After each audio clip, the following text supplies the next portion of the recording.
మన ప్రభువైన యేసు క్రీస్తు నామములో మీ అందరికీ నా హృదయపూర్వకమైన వందనాలు. దేవుడి దినమంతా మీకు తోడై ఉండి మిమ్మల్ని ఆశీర్వదించి దీవించి కాపాడునుగాక. పరిశుద్ధ గ్రంథంలో నుండి ఇర్మియా ప్రవచన గ్రంథం 29వ అధ్యాయం 12వ వాక్యాన్ని నేను చదువుతూ ఉన్నాను. మీ పరిశుద్ధ గ్రంథమైన బైబిల్ తెరచి చూడండి. మీరు నాకు మొరపెట్టుదురే అని, మీరు నాకు ప్రార్థన చేయుచు వత్తురే అని నేను మీ మనవి ఆలకింతును. దేవుని పేరు పెట్టబడిన ప్రజలకి దేవుడు ఓ చక్కని శ్రేష్టమైన మాట చెప్తున్నారు. నా పేరు పెట్టబడిన నా జనులారా, మీరు నా సన్నిధిలోనికి ప్రార్థన చేయుటకు వస్తారు అని, మీరు నా సన్నిధిలో మొరపెట్టేదానికి వస్తారు అని, నేను మీ మనవిని ఆలకించేదానికి, నేను మీ మనవిని అంగీకరించేదానికి నేను మీ యొద్దకు దిగి వచ్చి ఉన్నాను. మీరు ఏదైతే నాతో చెప్పబోతున్నారో, మీరు ఏదైతే నాతో చెప్పాలి అనుకున్నారో ప్రతి మనవిని నేను ఆలకించి, మీరు కోరుకున్నట్లుగా, మీరు అడిగినట్లుగా నేను మీ ఎడల జరిగించబోతున్నాను అని తన జనులైన వారితో దేవుడు ఈ మాట చెప్తున్నారండి. దేవుడు ఈ మాట వారితో చెప్పేదానికి ప్రబలమైన కారణం ఏంటి అంటే, దేవుని పేరు పెట్టబడిన ప్రజలు కష్టకాలంలో ఉన్నారు. దేవుని పేరు పెట్టబడిన ప్రజలు కన్నీళ్ళ మధ్యలో నిలిచిపోయారు. దేవుని పేరు పెట్టబడిన ప్రజలు ఇరుకులు, ఇబ్బందులు, ఇక్కట్ల మధ్యలో నలపబడుతున్నప్పుడు వారు దేవుని సన్నిధిలోనికి వచ్చి దేవుని పాదాలు పట్టుకొని ఈ విధంగా మొరపెట్టడం ప్రారంభించారండి. అయ్యా, మేము ఎన్నో దినాల నుండి ఈ శత్రువుల చేతిలో నలపబడిపోతున్నాం. వీరి చేతుల్లో నుంచి మాకు విడుదల కలగట్లేదు. వీరి చేతుల్లో నుంచి మేము విడుదల పొందలేక మేము నలపబడుతున్నాం కనుక ఒక్కసారి మా మొరను వినండి. మేము పడుతున్న బాధ ఏదో నీకు తెలుసు కదా. మేము ఏ శత్రువుల చేతిలో చిక్కుబడిపోయి కంట కన్నీరు కారుస్తున్నామో నీవు సమస్తము చూచే దేవుడవు కదా. అందుకని ఒక్కసారి నీవు మా వైపు తిరిగితే, ఒక్కసారి నీ కనుదృష్టి మా మీద నీవు పెడితే మేము అద్భుతం చూడగలుగుతామయ్యా. గనుక నీవు మా యొద్దకు వచ్చి మమ్మల్ని విడిపించున్నట్లుగా, మమ్మల్ని తప్పించున్నట్లుగా, ఈ శత్రువుల చేతుల్లోంచి మాకు విడుదల కలుగునట్లుగా నీ పాదాలు పట్టుకొని నీ సన్నిధిలో మేము మనవి చేస్తున్నాం. మా మనవిని మీరు ఆలకించండి అంటూ దేవుని పేరు పెట్టబడిన ప్రజలు దేవుని సన్నిధిలోనికి వచ్చి వారి మనస్సులో ఉన్న బాధను, వారి హృదయాన్ని తొలిచి పడవేస్తున్న ఆ వేదనను దేవుని సన్నిధిలోనికి వచ్చి మనస్సు విప్పి మనసారా ప్రభుకు అప్పగిస్తున్నారండి. ప్రభు పాదాల చెంత మనవి చేస్తున్నారు. ఈ సమయంలో మా మనవిని వినగలిగిన వారు ఎవరు లేరు. ఈ సమయంలో మా మనవికి సమాధానమును పంపగలిగిన వారు ఎవరు లేరు. కనుక నీవే కదా మా దిక్కు, నీవే కదా మా ఆశ్రయం అన్నట్లుగా దేవుని మీద ఆధారపడిపోయారండి. దేవుని మీద ఆనుకొని పోయారండి. ఇక నీవు తప్ప మాకు సహాయము చేయగలిగిన వాడు, నీవు తప్ప మమ్మల్ని విడిపించగలిగిన వారు ఎవరు లేరు అని దేవుని మీద ఆధారపడితే, ఇప్పుడు ఆ దేవుడు వారి బాధను చూచి, ఆ దేవుడు వారి కలుగుతున్న కష్టమును చూచి, వారి హృదయ వేదనను చూచి వారితో ఒక శ్రేష్టమైన మాట చెప్తున్నారు. నా యొద్దకు వచ్చి నా పాదాలు పట్టుకొని నా సన్నిధిలో మీరు మనవి చేస్తున్నారు గనుక, నా సన్నిధిలో చేరి మీరు మొరపెడుతున్నారు గనుక నిశ్చయముగా మీరు ఏ మనవైతే చేస్తున్నారో, ఏ మనవైతే మీరు కోరుకుంటున్నారో మీ మనవిని నెరవేర్చేదానికి, మీరు కోరుకున్న ఈవులు నేను ఇచ్చేదానికి, మీరు కోరుకున్నట్లుగా నేను మిమ్మల్ని విడిపించేదానికి నేను మీ మనవిని ఆలకించబోతూ ఉన్నాను. నిశ్చయముగా చేసి ముగించబోతున్నాను. మీరు ధైర్యముగా ఉండండి అని హామీ ఇచ్చాడండి వారికి. ఎవరికి? వేదనల మధ్యలో ఉన్న ప్రజలకి, కన్నీళ్ళ మధ్యలో ఉన్న ప్రజలకి, కష్టాల మధ్యలో ఉన్న ప్రజలకి, వేదన పడుతూ ఇక దిగులుతో కృంగిపోతున్న ప్రజలకి ఒక హామీ ఇచ్చాడు. ఏ హామీ అంటే, నేను మీ మనవిని విన్నా, నేను మీ మనవిని ఆలకించా, నిశ్చయముగా ఆలకించిన నేను ఏం చేయబోతున్నానంటే ఈ చోట నుండి నేను మిమ్మల్ని అందరినీ లేవనెత్తబోతూ ఉన్నాను. ఈ చోట నుండి నేను మిమ్మల్ని విడిపించబోతూ ఉన్నాను. ఈ కన్నీల మధ్యలో నుంచి నేను మీకు విడుదల కలగ చేయబోతున్నాను గనక ధైర్యము తెచ్చుకోండి. వారి మనవిని ఆలకించి వాడితో చెప్తున్నారు, ధైర్యం తెచ్చుకోండి, నేను మీ మనవిని ఆలకించాను గనక ఈ స్థలములో నుండి నేను మిమ్మల్ని తీసుకొని వెళ్ళిపోతున్నాను. మీరు కోరుకున్న ఆ ప్రాంతంలోనికి తీసుకొని వెళ్ళి నేను మిమ్మల్ని నిలబెడతాను అని మాట ఇచ్చిన దేవుడు, వారి మనవిని ఆలకించిన దేవుడు వారి బాధల మధ్యలో నుంచి వారిని విడిపించి వారు కోరుకున్న స్థలానికి తీసుకొని వెళ్ళారండి.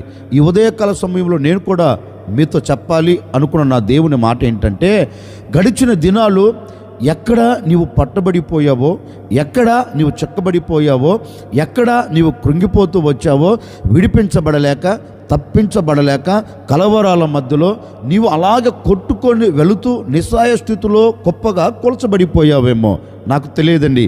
ఈ ఉదయకాల సమయంలో నా ప్రభు నీతో చెప్పకనే చెబుతూ ఉన్నారు, నిశ్చయముగా ఈరోజు ఈ ఉదయకాల సమయంలో ప్రభు సన్నిధిలో చేరి మీరు దేవునికి మొరపెట్టగలిగితే, ఏ విషయములో మీరు మొరపెట్టేదానికి పూనుకొనినా, ఏ విషయములో మీరు మనవి చేసుకునేదానికి నీ మనసును నిలుపుకొనినా, ఏ నిమిత్తం నీవు ఏ విషయంలో మనవి చేసుకోవాలి అనుకొని ఈ ఉదయకాల సమయంలో నా దేవుని పాదాలు నువ్వు పట్టుకోబోతున్నావో, ఆ విషయములో నా దేవుడు మీ మనవులన్నీ ఆలకించబోతూ ఉన్నాడు, మీ మనవులన్నీ అంగీకరించబోతూ ఉన్నాడు.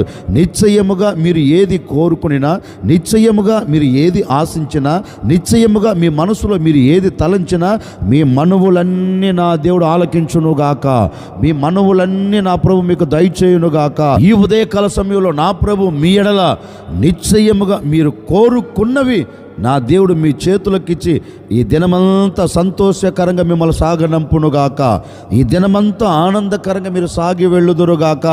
ఇప్పటి వరకు నువ్వు దుఃఖపడుతూ వచ్చావేమో, ఈ మాటలు వింటున్న వరకు ఒకవేళ నీ హృదయంలో వేదన కలుగుతూ వచ్చిందేమో, ఈ మాటలు వింటున్నంత వరకు ఒకవేళ నీ హృదయంలో ఒక ప్రశాంతత లేకుండా, నీ హృదయంలో ఒక నెమ్మది లేకుండా, నీ హృదయము పట్టబడినట్లుగా, నీకు కలిగినది పట్టబడినట్లుగా, ఒకవేళ నీకు కలిగినవన్నీ సమస్తము కోల్చివేయబడిన స్థితిలో ఉన్నాయేమో నాకు తెలియదండి. రోజు ఈ ఉదయకాల సమయంలో మీరు ప్రభువుని అడగండి, అయ్యా నా పని ఈ విధంగా మలచబడిపోయింది, అలా ఉండకూడదు, నా బ్రతుకు ఇలా మారిపోయింది, నా బ్రతుకు ఇలా ఉండకూడదు, నా బ్రతుకును కట్టండి, నా కుటుంబాన్ని కట్టండి, నా పిల్లలను కట్టండి, నాకు కలిగిన సమస్తమును కట్టండి అని ఈరోజు నీవు మనవి చేసుకోగలిగితే, నీకు కలిగిన దానిని బట్టి, నీకు కలుగుతున్న దానిని బట్టి, నీకు కలగబోతున్న దానిని బట్టి నీవు దేవుని సన్నిధిలో మనవి చేసుకోగలిగితే, నిశ్చయముగా ఈ ఉదయకాల సమయంలో నా ప్రభు నీ మనవిని ఆలకించబోతూ ఉన్నాడు.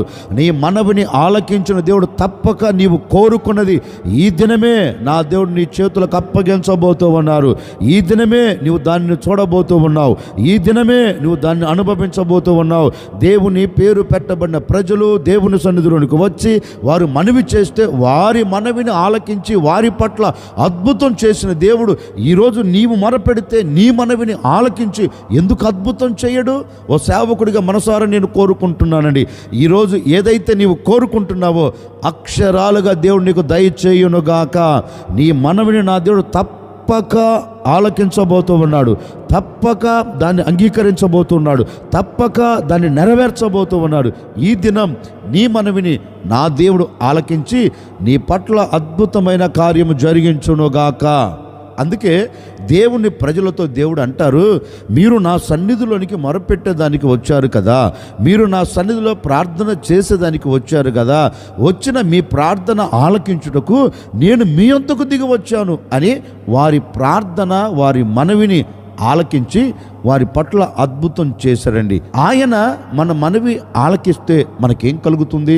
ఒకరోజు ఓ భక్తుడు దేవుని సన్నిధిలోనికి వచ్చి దేవుని సన్నిధిలో ఇలాగో ప్రార్థన చేస్తున్నాడు. ఏమని ప్రార్థన చేస్తున్నాడు అంటే, తనకు కలుగుతున్న వేదనను బట్టి, తనకు కలుగుతున్న బాధను బట్టి దేవుని సన్నిధిలోనికి అతను వచ్చి దేవుని సన్నిధిలో ఒక చిన్న ప్రార్థన చేస్తున్నాడు. ఇతగాడు దేవుని సన్నిధిలోనికి వచ్చి ప్రార్థన చేసేదానికి ప్రబలమైన కారణం ఏంటి అంటే, తల్లి తనకు ఒక నామకరణ చేసిందండి. ఇదిగో నేను నిన్ను వేదన పడి కంటిని గనుక ఇక మీదట నీ పేరు వేదన అని ఒక నామకరణ చేసి కన్న తల్లి కనులు మూసిందండి. ఆనాటి నుండి ఇతగాడు పెంచబడుతూ ఉన్నాడు. వయసు పెరుగుతుంది. వయసుతో పాటు ఇతని మీద మోపబడిన నింద తొలగిపోలేదండి. ప్రతివారు అంటారు వేదన వేదన అని, ప్రతివారు అతన్ని పిలుస్తున్నారు. ఆ మాట విన్న ఈ వ్యక్తి హృదయం తొలిచి పడవేస్తుందండి. ఎందుకంటే అందరి పేర్లు బాగానే ఉన్నవి కదా, అందరి పేర్లు ఆనందాన్ని తీసుకుని వచ్చేటట్లుగానే ఉన్నవి కదా, ఎందుకు నన్ను వేదనని పిలుస్తున్నారు? నేను ఏ పాపము చేశాను, నేను ఏ తప్పిదము చేశాను అన్నట్లుగా తన మనసులో ఈ మాట నాటుకుపోయి ఈ మాటను బట్టి దేవుని దగ్గరికి వెళ్ళిపోయారండి. అంటే ఎవరి దగ్గరికి వెళ్ళినా ప్రయోజనం లేదు, ఎవరిని ఆశ్రయించినా ప్రయోజనం లేదు అనుకున్నాడేమో కాబోలు. అందుకని ఇతగాడు దేవుని సన్నిధిలోనికి వెళ్ళి దేవుని సన్నిధిలో ఒక చిన్న ప్రార్థన చేస్తున్నారు. అయ్యా, నాకు కలుగుతున్న ఈ వేదనను నువ్వు చూస్తున్నావు కదా, నేను పడుతున్న ఈ బాధను నువ్వు చూస్తున్నావు కదా, నేను ఇక ఈ బాధ పడలేను, నేను ఈ బాధను ఇక అనుభవించలేను గనుక నీవు నా పట్ల ఒక అద్భుతం జరిగించు. నా మీద మోపబడి ఉన్న ఈ వేదనను నీవు కొట్టివేయి. నా మీదకి వచ్చి పడుతున్న ఈ కీడులో నుంచి నువ్వు నన్ను తప్పించు. ఇక నేను ఈ కీడును చూడలేకపోతున్నాను, ఈ వేదనను అనుభవించలేకపోతున్నాను. ఒక్కసారి నా సరిహద్దులను విశాలపరిచి నన్ను ఆశీర్వదించు, నన్ను దీవెనకరంగా మలుచు. ఏ చోట నాకు వేదన కలుగుతుందో, ఏ చోట నాకు అవమానం కలుగుతుందో, ఏ చోట నేను కన్నీరు కారుస్తున్నానో, ఏ చోట నేను హీనంగా మలచబడి అందరి నోట నుండి నేను ఏ విధంగా అవమానపరచబడుతున్నానో నీకు తెలుసు కదా, ఆ చోట నుండి ఒకసారి నన్ను లేవనెత్తి నన్ను ఆశీర్వదించండి. ఈ ప్రాంతంలో ఈ ప్రజల మధ్య నన్ను దీవెనకరంగా మలచయ్యా, నా మీదికి నా జీవితంలో కీడు రాకుండా నన్ను తప్పించు అని దేవుని సన్నిధిలోనికి వెళ్ళి ఓ చిన్న ప్రార్థన చేశాడండి. పరిశుద్ధ గ్రంథం చెప్పకనే చెబుతుంది, ఇతగాడు దేవుని సన్నిధిలోనికి వెళ్ళి, ఎవరు? ఎబ్బేజు దేవుని సన్నిధిలోనికి వెళ్ళి దేవుని పాదాలు పట్టుకొని మొరపెడుతూ ఉండగా ఆకాశం మందున దేవుడు అతనితో అంటున్నాడు, ఎబ్బేజు, నీవు దేని నిమిత్తం అయితే మనవి చేస్తున్నావో, దేని నిమిత్తమైతే నా పాదాలు నువ్వు పట్టుకున్నావో, ఏది కావాలని నువ్వు కోరుకుంటున్నావో, ఏది కావాలని ఆరాటపడుతూ నా సన్నిధిలోనికి వచ్చి మనవి చేస్తున్నావో, నిశ్చయముగా నీవు నా సన్నిధిలో చేరి చేసిన ఈ మనవిని నేను నీకు దయచేయబోతూ ఉన్నాను. నిశ్చయముగా ఈ కార్యం నీ పట్ల నేను జరిగించబోతూ ఉన్నాను. నీవు కోరుకున్నది, నీవు నా సన్నిధిలో ప్రార్థన చేసిన ఆ ప్రార్థన నేను విన్నాను. నేను ఇప్పుడు ఏం చేయబోతున్నానంటే, నీవు చేసుకున్న మనవికి నేను తప్పక కార్యమును నీకు దయచేయబోతున్నాను. ఏదైతే నువ్వు నా సన్నిధిలో మనవి చేసుకున్నావో దానిని నేను నీకు దయచేయబోతున్నాను అని దేవుడు తనకు దయచేశాడంటండి. దేవుడు తన ముంగిట నిలబెట్టాడు.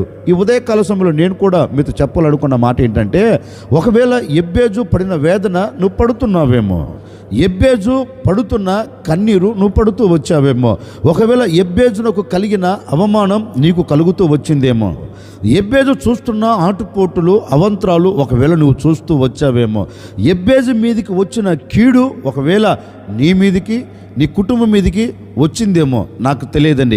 ఈ ఉదయకాల సమయంలో ఎబ్బేజు దేవుని సన్నిధిలో ప్రార్థించున్నట్లుగా, ఎబ్బేజు దేవుని సన్నిధిలో మనవి చేసినట్లుగా నీవు కూడా ఈ ఉదయకాల సమయంలో మనవి చేయగలిగితే, అయ్యా, నా కుటుంబం మీదికి కీడు రాకుండా, నా కుటుంబం మీదికి అపాయం రాకుండా, నా కుటుంబానికి అవమానం కలగకుండా, నా కుటుంబం వేదన మధ్యలో నిలబడకుండా, నా కుటుంబం నీ సన్నిధిలో ఆశీర్వాదకరంగా నిలబడినట్లుగా, నేను ఉండిన చోట ఆశీర్వాదకరంగా మలచబడినట్లుగా ఒక్కసారి నన్ను జ్ఞాపకం చేసుకో అని ఈ ఉదయకాల సమయంలో నీవు మనవి చేయగలిగితే, నా ప్రభు నీ మనవిని విని నీవు కోరుకున్నదే నా ప్రభు నీకు దయచేయబోతూ ఉన్నాడు.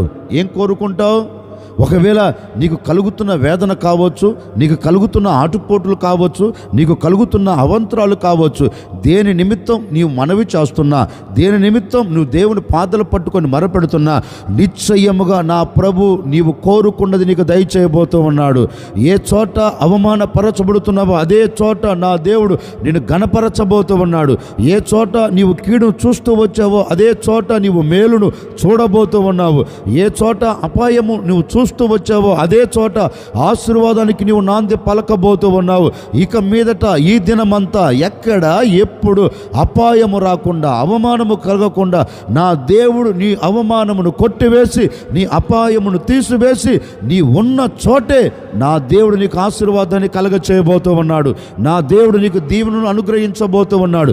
దీవెనకరమైన మార్గాల్లో నా ప్రభుని నడిపించబోతూ ఉన్నాడు. భయపడకు. ఈ ఉదయకాల సమయంలో నా ప్రభు పాదాలు పట్టుకొని నీవు అడగగలిగితే నిశ్చయముగా నా దేవుడు నీకు ఉన్న చోటే, నీవు ఉన్న చోటే నిన్ను గణపరచబోతూ ఉన్నాడు.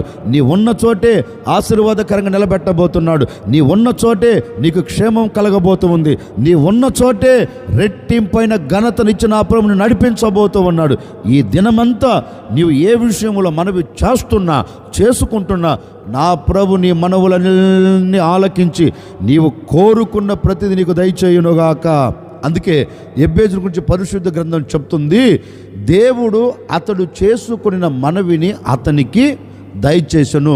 ఓ సేవకుడిగా నేను కూడా మనసారా కోరుకొని మిమ్మల్ని ఆశీర్వదిస్తున్నానండి. ఈ దినమున నీవు చేసుకుంటున్న మనవి నా ప్రభు నీకు దయచేయునుగాక, నా ప్రభు నీకు అనుగ్రహించునుగాక. నిశ్చయముగా ఏదైతే నీవు కోరుకుంటున్నావో ప్రతి దానిలో నీవు జయం చూచెదవుగాక. తలవంచున వచ్చిన ప్రార్థన. ఆశ్చర్యకరుడా మీకు స్తోత్రాలు చెల్లిస్తూ ఉన్నాం. గడిచిన దినాలన్నీ మీ సురక్షితమైన రెక్కల నీడలు మీరు దాచి కాపాడుతూ వచ్చారు. మరొక దినాన్ని దయా కిరీటంగా ధరింపచేశారు. అందును బట్టి మీకు స్తోత్రాలు చెల్లిస్తూ ఉన్నాం. నిజమే, మీరు నాకు మొరపెడుతారని, మీరు నాకు ప్రార్థన చేస్తారు అని, నేను మీ మనవిని ఆలకింతును అని మాట ఇచ్చి ఉన్నారు. నాయనా, ఈ ప్రజలు దేని నిమిత్తమైతే మొరపెడుతున్నారో, దేని నిమిత్తమైతే ప్రార్థిస్తున్నారో, ప్రతి మొర, ప్రతి ప్రార్థన, ప్రతి మనవిని మీరు ఆలకించినందుకై మీకు స్తోత్రము తండ్రి. మీరు మా మనవిని ఆలకిస్తే మా మీద మోపబడిన అవమానం, మమ్మల్ని అలుముకుంటున్న ప్రతి కీడులో నుండి మీరు మమ్మల్ని తప్పించి కొట్టివేసి ఆశీర్వదిస్తారని మాట ఇచ్చి ఉన్నారు. ఈ ప్రజలు ఈ దినం ఎక్కడ నిలబడినా కీడు తొలగిపోవునుగాక. ఈ ప్రజలు ఎక్కడ నిలబడినా అవమానం తొలగిపోవునుగాక. వీరు చేస్తున్న చేతి పనిలో ఆశీర్వాదం కలగాలి.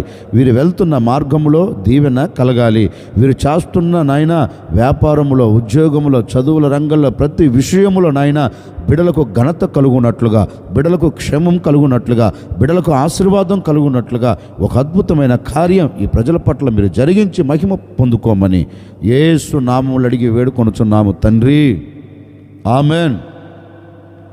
ఈ దినమంతా నా ప్రభు మీకు తోడై ఉండి మీరు చేసుకుంటున్న ప్రతి మనవిని నా దేవుడు ఆలకించి మీరు కోరుకున్న ప్రతి దానిని మీకు నా ప్రభు దయచేయునుగాక.